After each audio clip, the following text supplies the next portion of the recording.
झूम झूम कर दुरूद पाक पढ़ें।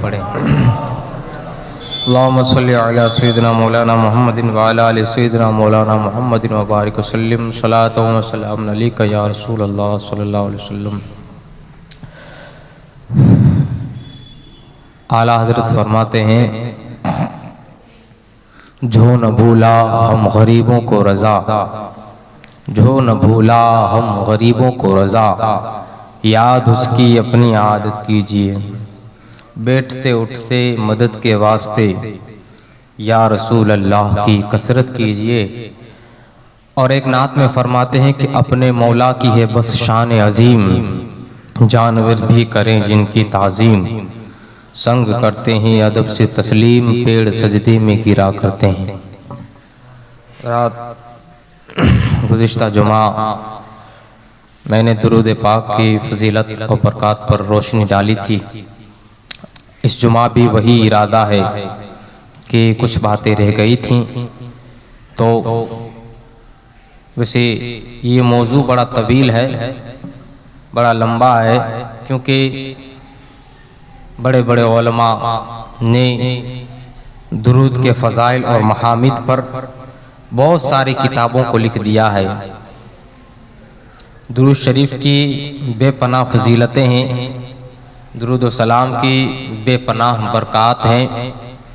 ये उस रब का ख़ास करम है, ख़ास फ़ज़ल है कि उसने अपने फ़ज़ल ख़ास से मुझ जैसे नाकारा की ज़बान से अपने हबीब लबीब सल्लल्लाहु अलैहि वसल्लम की बारगाह महबूबियत में दुरूद व सलाम का नजराना पेश करने के उन्वान पर ये बोलने की अल्लाह ताला ने मुझे सआदत हासिल दी है। अल्हम्दुलिल्लाह। इन सआदत जोर बाजो निस्त ताना बख्शत खुदाए बख्शिंदा। दुरूद शरीफ की फजीलत के लिए इतना काफ़ी है और इतना जान लेना चाहिए कि जितनी भी इबादतें हैं, जितने भी जिक्र हैं, जितने भी अज़कार हैं, चाहे वो नमाज हो, चाहे वो रोज़ा हो, चाहे वो ज़कात हो, चाहे विर्द व वज़ाइफ हो, ये सारी चीज़ें इस्लामियात में जितने भी जिक्र हैं, जितने भी अज़कार हैं, जितनी भी इबादतें हैं, वो सब हमारे नबी मोहम्मद मुस्तफ़ा सल्लल्लाहु अलैहि वसल्लम की सुन्नत करीमी है और दुरूद पढ़ना सुन्नत इलाही है। एक इतनी बड़ी फजीलत की बात है कि जितने अज़कार हैं ये हुजूर की सुन्नतें हैं, उसमें भी सवाब है, लेकिन दुरूद पाक पढ़ना ये खुद रब तबारक व तआला की सुन्नत करीमी है। ऐसा देखिए बहुत सारे काम हैं जो बंदे भी करते हैं, बंदे ही करते हैं, अल्लाह नहीं करता है। हमारे कई एक काम हैं और कई दूसरे भी ऐसे काम हैं जो हम वो नहीं कर सकते हैं और हमारे कामों से अल्लाह बेनियाज है। लेकिन एक ऐसा भी काम है कि खुद रब तबारक व तआला भी उसको अदा फरमाता है, उसके फरिश्ते भी करते हैं और बंदों को भी उसके करने का हुक्म देता है, तो वो दुरूद पाक है ना। कुरान पाक में इन्नल्लाह व मलाइकतहु युसल्लूना अलन नबी, बेशक अल्लाह उसके फरिश्ते दुरूद भेजते हैं नबी पर। या अय्युहल्लज़ीना आमनू सल्लु अलैहि व सल्लिमू तस्लीमा, ईमान वालो तुम भी उस नबी पर खूब दुरूद व सलाम भेजा करो। तो कितनी बड़ी फजीलत की बात है ना। और इसमें आयत करीमा में दो अम्र का जिक्र आया है, सल्लू उन पर दुरूद पढ़ो, व सल्लिमू और सलाम पढ़ो। देखिए ये अरबी का लफ्ज है, सल्लिमू सलाम पढ़ो। अब सल्लिमू में सलाम आ गया और फिर आगे तस्लीमा कहने की क्या हाजत। तस्लीमा का भी माना सलाम होता है और सल्लीमू का माना सलाम होता है। तो सल्लीमू के अंदर सलाम आ गया, फिर अब तबारक व तआला ने आगे क्यों फरमाया तस्लीमा। अल्लाह तबारक व तआला इस पर ताकीद फरमाना चाहता है कि सलाम पढ़ो तो खूब पढ़ो। सल्लिमू तस्लीमा, ये अरबी ग्रामर के एतबार से बात की जाए तो तस्लीमा इसके अंदर मफ़ऊल लहू है। और आप किसी भी आलिम से पूछ लीजिए, जब जो है अरबी के अंदर मफ़ऊल लहू आता है तो जो गुज़िश्ता फ़ेल है उसके अंदर ताकीद पैदा हो जाती है, यानी सलाम पढ़ो तो कम न पढ़ो बल्कि खूब सलाम पढ़ो, बार बार सलाम पढ़ो। मुबालगा रब तबारक व तआला ने फरमाया, ताकीद फरमाए कि सलाम खूब पढ़ा करो, दुरूद खूब पढ़ा करो। तो ये हमारी खुशकिस्मती है कि रब तबारक व तआला हमें ये सआदत हासिल फरमाता है कि हम दुरूद पढ़ते हैं, अल्हम्दुलिल्लाह।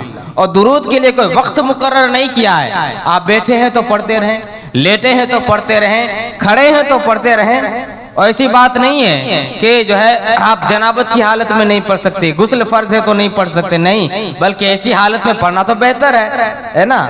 आपको आपके ऊपर अगर गुस्ल फर्ज भी है तो आप विर्द वज़ाइफ करते रहें। कुरान की आयत नहीं पढ़नी है, कुरान को नहीं छूना है, लेकिन आप दुरूद शरीफ पढ़ सकते हैं, है ना। ये उसमें कोई कैद नहीं। दुरूद पाक का विर्द क्या करे, बैठते उठते मदद के वास्ते या रसूलुल्लाह की कसरत कीजिए। फिर दूसरी बात देखिए, नबी करीम सल्लल्लाहु अलैहि वसल्लम के बेपनाह हम पर एहसानात हैं। हमको दुरूद पाक पढ़ने पर कभी गफलत नहीं बरतनी चाहिए, कभी गाफिल नहीं रहना चाहिए। कितने एहसानात हैं कि नबी करीम सल्लल्लाहु अलैहि वसल्लम शिकम मादर में है, अपनी वालिदा माजिदा की बतन पाक में है, लेकिन फरमाते हैं कि मैं लोहे कलम पर चलने वाली आवाज, उस कलम की आवाज को सुन रहा था। वो कलम जो लिख रहा है, उम्मतियों की तकदीर लिख रहा है, उस तकदीर पर भी मेरी निगाह है, उस तकदीर पर भी मेरी निगाह है। यानी हुजूर आमिना रज़ियल्लाहु तआला अन्हा के बतन पाक में है, पेट शरीफ में है, लेकिन हुजूर उम्मतियों के आमाल देख रहे हैं, उम्मतियों का ख्याल है। जरा बताओ कितनी फिक्र है उम्मती की, है ना। फिर हुजूर सल्लल्लाहु अलैहि वसल्लम जब बतन पाक से इस खाक दामन गीदी पर तशरीफ लाए, तो तशरीफ लाते ही पहला सजदा किया, और पहले सजदे में रब्बे हबली उम्मती कहा है, पहले सजदे में रब्बे हबली उम्मती कहा है, यानी ए अल्लाह मेरी उम्मत को बख्श दे। पहले सजदे पे रोजे अज़र से दुरूद, यादगारी उम्मत पे लाखों सलाम। यानी कैसे हैं हमारे नबी, गमखार नबी है हमारे, रहम दिल नबी है हमारे नबी ने हमें बुलाया नहीं है। सफर मेराज पर जब तशरीफ ले गए, उस वक्त भी गमखार उम्मत जो है, गुनहगार उम्मत को याद किया है, इस खतावार उम्मत को याद किया है। और रब तबारक व तआला के दीदार खास के वक्त जो खास इनामात मिल रहे थे, खास इकरामात से हुजूर नवाजे जा रहे थे, उस वक्त भी मेरे नबी ने अपने उम्मतियों को याद फरमाया है। और फिर चश्मान मुबारक से अपनी आंखों शरीफ से जो है आंसुओं के कतरात जारी हो गए। वो कतरात क्यों जारी हुए थे? उम्मत के गम में जारी हुए थे। ए अल्लाह मेरी उम्मत को बख्श दे, ए अल्लाह मेरी उम्मत को बख्श दे। यानी हुजूर सल्लल्लाहु अलैहि वसल्लम इतने पुरबहार मौके पर भी रोए हैं। उस रोने की वजह उम्मत की गमखारी है, उम्मत को याद करना है, उम्मत के गुनाहों को देख करके रब तबारक व तआला की बारगाह में दुआ करनी थी, ऐ मौला मेरी उम्मत को बख्श दे। हुजूर सल्लल्लाहु अलैहि वसल्लम वहां हमारे लिए रोए। आला हज़रत कहते हैं अल्लाह क्या जहन्नम अब भी न सर्द होगा, रो रो के मुस्तफा ने दरिया बहा दिए हैं। यानी हुजूर सल्लल्लाहु अलैहि वसल्लम ने इतना रोया है कि दरिया बह गए हैं। वो किस लिए रोया है? इस उम्मत की खातिर रोया। और हम क्या कर रहे हैं? हम वक्त पर आते हैं, जोहर की नमाज में आते हैं और फर्ज पढ़ी, सुन्नत पढ़ी और रफू चक्कर हो गए। असर में आए, फर्ज पढ़ी, फौरन भागे। ऐसे मगरिब इशा। देखिए फराइज की अदायगी हम पर फर्ज है, वो तो करना ही है। कुछ ऐसे भी काम कर जाओ कि कल कयामत के दिन वो हमारे नाम आमाल में उसका वजन हो जाए। एक शख्स को जहन्नम का जो है टिकट मिल गया होगा कि जहन्नम में उसको फरिश्ते ले जाते होंगे, जहन्नम में ले जाते होंगे। हुजूर सल्लल्लाहु अलैहि वसल्लम को मालूम होगा, हजरत आदम अलैहिस्सलाम देख रहे होंगे कि सारे मेरी औलाद के जो है नामे आमाल तोले जा रहे हैं, और एक को फरिश्ते पकड़ करके जहन्नम की तरफ ले जा रहे हैं। हजरत आदम अलैहिस्सलाम हमारे नबी सल्लल्लाहु अलैहि वसल्लम से जो है ये कहेंगे कि आपकी उम्मती को फलां फरिश्ते ले जा रहे हैं जहन्नम की तरफ, फलां फरिश्ते ले जा रहे हैं। अल्लाह के रसूल सल्लल्लाहु अलैहि वसल्लम को जैसे ही मालूम होगा, इत्तला दी जाएगी। हुजूर सल्लल्लाहु अलैहि वसल्लम तशरीफ लाएंगे और फरिश्तों को कहेंगे कि रुक जाओ। फरिश्ते रुक जाएंगे। फिर फरिश्तों को हुक्म फरमाएंगे कि इसके नाम आमाल को वापस तोला जाए, इसके नाम अमाल को वापस वजन किया जाए। और फरिश्ते अर्ज करें हुजूर हम रब तबारक व तआला की इताअत करते हैं, रब तबारक व तआला की फरमा बरदारी करते हैं। अल्लाह के रसूल सल्लल्लाहु अलैहि वसल्लम अल्लाह की बारगाह में अर्ज करेंगे, ए मौला क्या तेरा ये वादा न था कि महबूब आपको इतना दूंगा कि आप राजी हो जाएंगे, आपको इतना दूंगा कि आप राजी हो जाएंगे मेरी उम्मत के बारे में। ए रब तबारक व तआला तूने वादा फरमाया था। अल्लाह ताला फरमाएगा, ए फरिश्तों मेरे हबीब की इताअत करो, मेरे हबीब की फरमा बरदारी करो, ये जो कहते हैं वो करो। अल्लाह को फरिश्ते वापस नामे आमाल जो है तोला जाएगा, जो है गुनाहों का पलड़ा भारी होने ही वाला होगा कि नेकियों के पलड़े में हुजूर कुछ कुरान डाल देंगे, कुछ चिट्ठी डाल देंगे। जैसे वो चिट्ठी डाली जाएगी वो नेकियों का पलड़ा भारी हो जाएगा।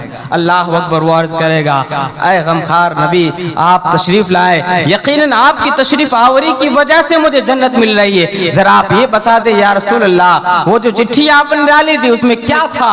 अल्लाह के रसूल फरमाते हैं तू तो भूल गया, लेकिन एक मर्तबा खुलूस दिल के साथ तूने मेरे ऊपर दुरूद पढ़ा, दुरूद पढ़ा था, बस उसी दुरूद की वजह से तू आज जन्नत में जा रहा है। अल्लाह अकबर। कितनी बड़ी फजीलत है।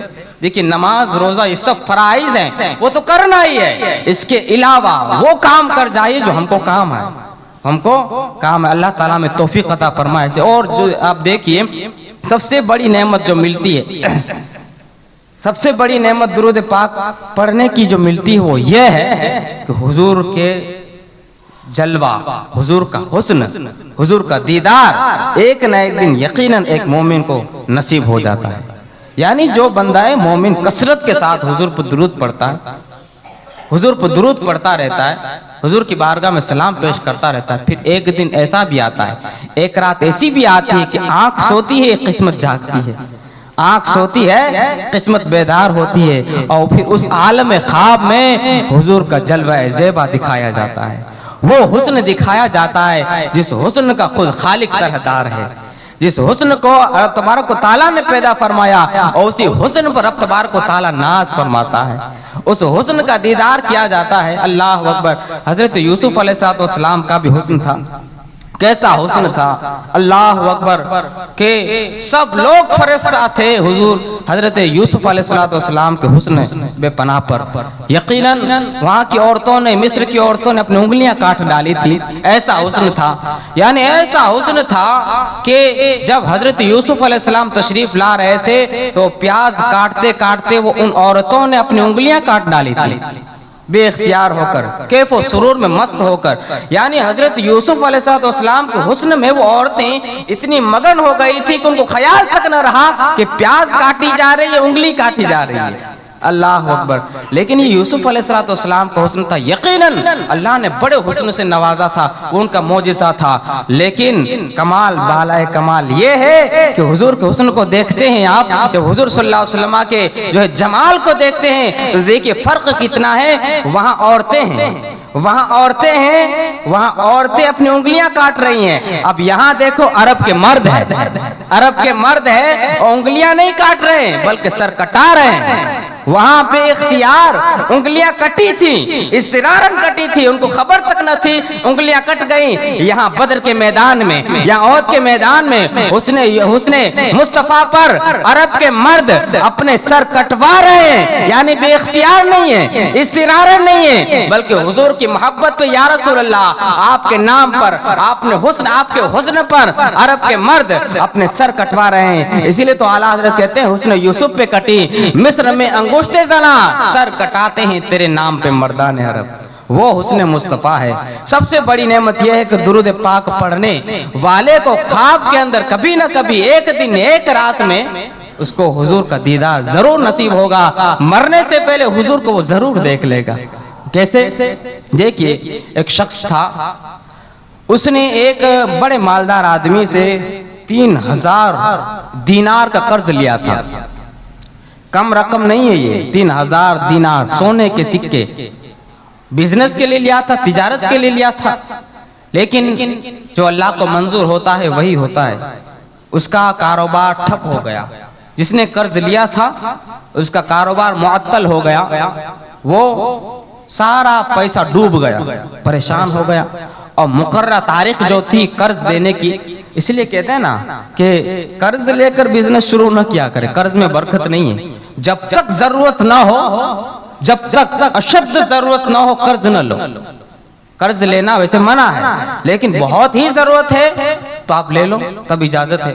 लेकिन बिजनेस करने के लिए, कारोबार करने के लिए कुछ लोग लोन उठा लेते हैं, कुछ लोग वहां से मुंह मार लेते हैं और फिर कारोबार शुरू करें। क्या मालूम उसमें नफा होगा या नहीं, जो तिजारत आप शुरू कर रहे हैं। है ना, जो अल्लाह को मंजूर होता है वही होता है। आपके पास खुद इतनी मूड़ी है, आपके पास खुद इतना पैसा है तो अच्छा हलाल कारोबार शुरू करो, लेकिन कर्जा इतना ज्यादा लेकर के फिर आप लौटा ना सको, ये तो अजाब बन जाएगा, ये तो दुनिया का अजाब बन जाएगा। इसलिए कर्जा उस वक्त तक न लो जब तक अशद जरूरत न हो। उस बंदे ने कर्जा लिया था 3000 दिनार का, अब उसका कारोबार ठप हो गया और मुकर्ररा तारीख कर्ज लौटाने की आ गई, परेशान हो गया। और उस कर्ज खां ने कहा कि मेरा कर्ज दो जो मैंने तुमको 3000 दिए थे। उसने कहा मेरे पास नहीं, मेरा कारोबार ठप हो गया। तो उस शख्स ने काजी साहब के पास दावा पेश कर दिया, मुकदमा चला, उस कर्जदार को बुलाया गया कि तुमने इसे कर्ज लिया था, अब तुम दे नहीं रहे हो, इसका कर्ज अदा करो। कहा मेरे पास तो अभी कुछ नहीं है, मैं तो मुफलिस हूँ, कंगाल हो चुका हूँ। काजी साहब ने कहा मैं तुमको 1 महीने की मोहलत देता हूँ, 1 महीने के अंदर अंदर तुम अपना कर्ज चुका देना, इसको अदा कर देना। चुनाचे वो बंदा गया, लेकिन उसने उलमा से सुना होगा या कहीं पढ़ा होगा कि जो कोई बंदा परेशानी में हो, मुसीबतों में हो, तो हुजूर को याद कर ले, हुजूर पर दुरूद की कसरत करे। चुनाचे वो मस्जिद के गोशे में बैठ गया, एक कोने में बैठ गया और आजिज़ी के साथ, इनकिसारी के साथ, खुलूस के साथ लो लगाकर मदीने की तरफ हुजूर सल्लल्लाहु अलैहि वसल्लम पर दुरूद पढ़ता रहा, दुरूद पढ़ता रहा, यहाँ तक कि 27वां दिन आया, 27वां दिन आया। और फिर उस रात वो सोया, यहाँ सोया, उसकी किस्मत बेदार हो गई।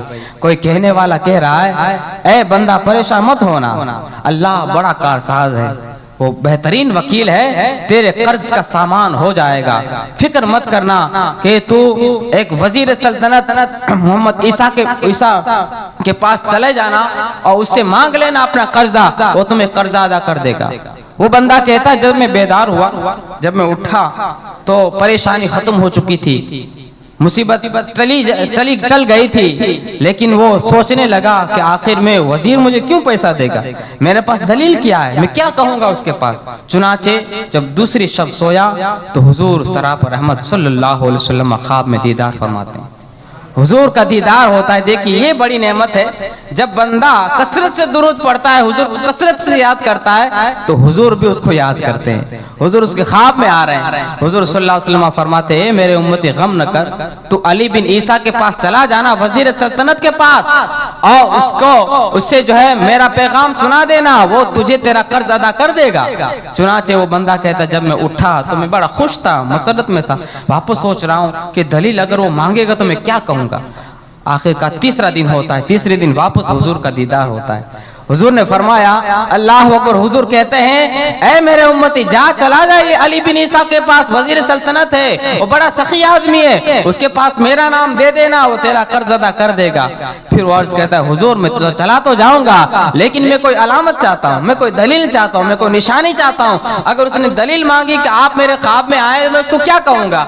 हुजूर सल्लल्लाहु अलैहि वसल्लम फरमाते उसे कह देना ए अली बिन ईसा वजीर सल्तनत, रोजाना तो किसी से बात करने से पहले फजर के बाद 5000 मर्तबा दुरूद पाक पढ़ता है, 5000 मर्तबा दुरूद पाक पढ़ता है। और ये बात सिर्फ अल्लाह जानता है, किरामन कातिबीन जानते हैं और तेरे रसूल जानते हैं, उसके अलावा कोई नहीं जानता है। आज मैं जानता हूँ, इसका मतलब है कि हुजूर ने मुझे बताया है। ये दलील पेश कर देना, ये अलामत पेश कर देना, यकीनन वो तेरी बात मान जाएगा। चुनांचे वो बंदा कहता जब मैं सुबह बेदार हुआ, अब जो है आखिरी दिन था, तारीख मुकर्रर हो चुकी थी, उस शाम को अदालत लगनी थी, मुकदमा पेश होना था। वो बंदा कहता है मैं वजीर सल्तनत के पास चला गया, अली बिन ईसा के पास, मैंने उसको माजरा के सुनाया, उसने दलील पेश की, जो दलील तलब की, अलामत तलब की, उसने सारा वाकया के सुनाया कि इस तरह 3 मरतबा हुजूर ने मुझे ख्वाब में दीदार अता फरमाया है और हुजूर ने कहा है कि ये अली बिन ईसा तुम्हें दे देगा। का दलील क्या है? दलील ये है कि रोजाना तुम फजर के बाद किसी से बात करने से पहले 5000 मरतबा हुजूर पर दुरूद पढ़ते हो, और ये बात अल्लाह किरामन कातिबीन के सिवा कोई नहीं जानता, मैं जानता हूँ। इसका मतलब ये हुजूर ने मुझे बताया, हुजूर ने मुझे बताया। वो वजीर सल्तनत कहता है यकीनन ये राज था मेरे और मेरे रब के दरमियान, मेरे रसूल के दरमियान, लेकिन ये बंदा तू जानता है। यकीनन हुजूर ने करम फरमाया, मुझ जैसे गुनहगार को याद रखा हुजूर ने और मेरे पास भेजा। वो तो खुश हो गया, अंदर चला गया और सिर्फ 3000 नहीं 9000 दिनार लेकर के आया और फिर 3000 गिन करके उसकी झोली में डाला, कहा ये तेरे कर्ज की अदायगी है। और फिर 3000 गिन करके दूसरी मर्तबा झोली में डाला, कहा ये तेरे बाल बच्चों के खर्चे के लिए है, और फिर 3000 और डाला, कहा ये तेरे कारोबार के लिए है, जा खुश हो जा। चुनाचे वो बंदा चला गया, मुकदमा जहां अदालत लगी थी वहां पहुंच गया, काजी साहब के सामने सारा 3000 का कर्जा सामने रख दिया। काजी साहब हैरान थे, कहा तो मुफलिस था, कंगाल था, 1 महीने के अंदर 3000 दिनार कहां से ले आया, कहां से ले आया? वो बंदा ने सारा वाकया के सुनाया, माजरा के सुना कि ऐसा ऐसा हुआ, हुजूर ने मुझ पर करम फरमाया, मैंने दुरूद का विर्द किया, हुजूर ने करम फरमाया, वजीर सल्तनत ने मुझे 9000 दिनार दे दिए। चुनाचे वो काजी साहब उठ खड़े हुए, तख्त से उठ खड़े हुए, अंदर गए, हुजरे के अंदर से 3000 दिनार लेकर के आए और कहा सारी बरकतें वजीर साहब ले जाएंगे क्या, सारी बरकतें वजीर साहब ले जाएं क्या? हम भी तो उसी सरकार के गुलाम है, तेरा कर्जा मैं अदा करूंगा, तेरा कर्जा मैं अदा करूंगा। चुनाचे जब ये सारा वाकया वो दावेदार जो कर्जदार था वो देख रहा था, कहा ओ काजी साहब, क्या काजी साहब और वजीर सल्तनत ही बरकतों के हामिल है, सारी बरकतें सारी रहमतें तुम ही लूट कर ले जाओगे, हम भी तो हुजूर के गुलाम हैं, मैंने अपना कर्जा माफ कर दिया, मैंने अपना कर्जा माफ कर दिया। अल्लाह अकबर। फिर वो बंदा कहता है काजी साहब ये जो है 3000 दिनार आप रख लीजिए, मुझे 9000 ने जो वजीर सल्तनत ने अता फरमाए थे वो मेरे लिए काफी है। लेकिन वो काजी साहब कहते नहीं नहीं, जो अल्लाह उसके रसूल की मोहब्बत की खातिर माल बाहर निकला है, मैं अपने घर वापस नहीं ले जाना चाहता, जा ए बंदा ये ले जा, तो हुजूर की मोहब्बत की खातिर है। फिर वो बंदा कहता है अब तबारक व तआला का कितना एहसान हुआ, कितना करम हुआ, और ये सब दुरूद पाक की बरकतों की वजह से हुआ कि मैं 12000 दिनार लेकर के अदालत से निकला हूँ। 12000 दिनार लेकर, कितनी बड़ी बात है। ये दौलत सरवत ये सब अपनी जगह है, सबसे बड़ी नेमत ये कि हुजूर ने 3 मरतबा ख्वाब में दीदार फरमाया। ये क्या है? दुरूद पाक की फजीलतों की बरकत है। हुजूर सल्लल्लाहु अलैहि वसल्लम को खुलूस के साथ, गिरिया वजारी आजिज़ी के साथ हुजूर की बारगाह में दुरूद का तोहफा पेश करने की सारी बरकतें हैं। अल्लाह तबारक व तआला नेक तौफीक अता फरमाए। हम भी हुजूर सल्लल्लाहु अलैहि वसल्लम को रोजाना कुछ नहीं 500 मरतबा 100 मरतबा जितना वक्त मिले हुजूर की बारगाह में सलात व सलाम जरूर पेश किया करें। अल्लाह ताला नेक तौफीक अता फरमाए। वाखिर दावाना अनिल हम्दुलिल्लाहि रब्बिल आलमीन। खड़े हो जाए सब।